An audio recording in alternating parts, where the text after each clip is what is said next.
A special thank you to each of our subscribers who make this channel possible. Here's today's story.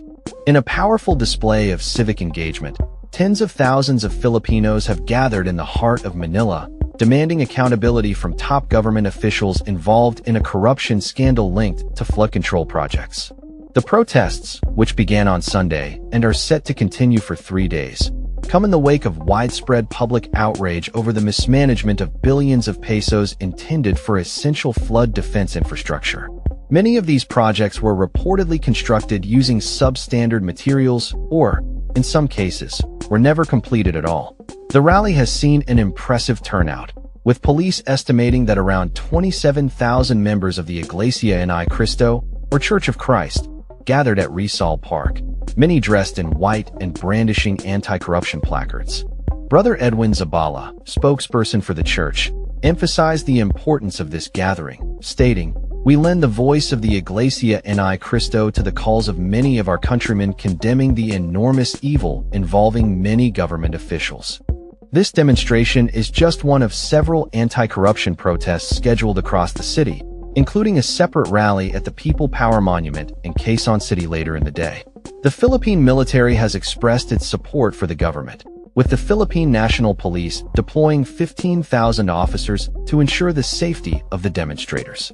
The protests have been ignited by allegations that several high-profile individuals, including President Ferdinand Marcos Jr.'s cousin, former House Speaker Martin Romualdez, have profited from these flawed flood control projects. The public's anger has intensified following recent storms that caused devastating floods, resulting in at least 259 fatalities. President Marcos has vowed to take action against those implicated in the scandal, promising that they would face justice before the Christmas holiday.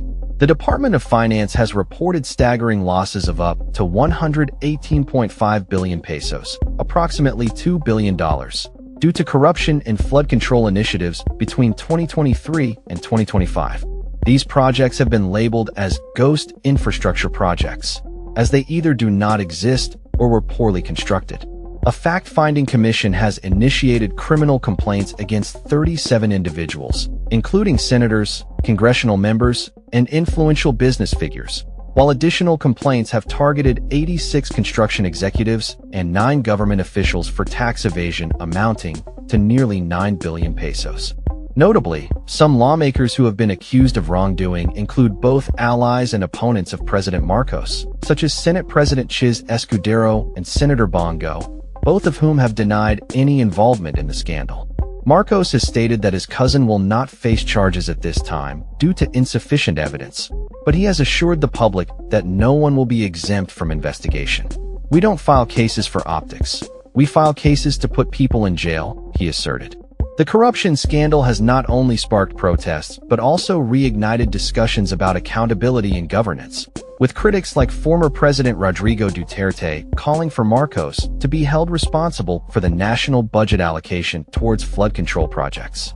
Amidst the unrest, calls for military withdrawal of support from Marcos have emerged, but Armed Forces Chief of Staff General Romeo Brawner Jr. has firmly rejected these suggestions, reiterating the military's commitment to uphold constitutional order.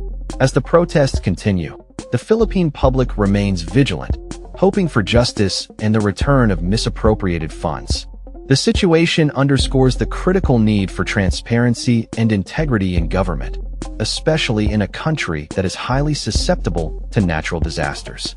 The outcome of these demonstrations could have significant implications for the future of governance in the Philippines and the ongoing fight against corruption. That's all for this story. We upload videos every day covering many different subjects, so hit that subscribe button to stay informed. Thanks for watching.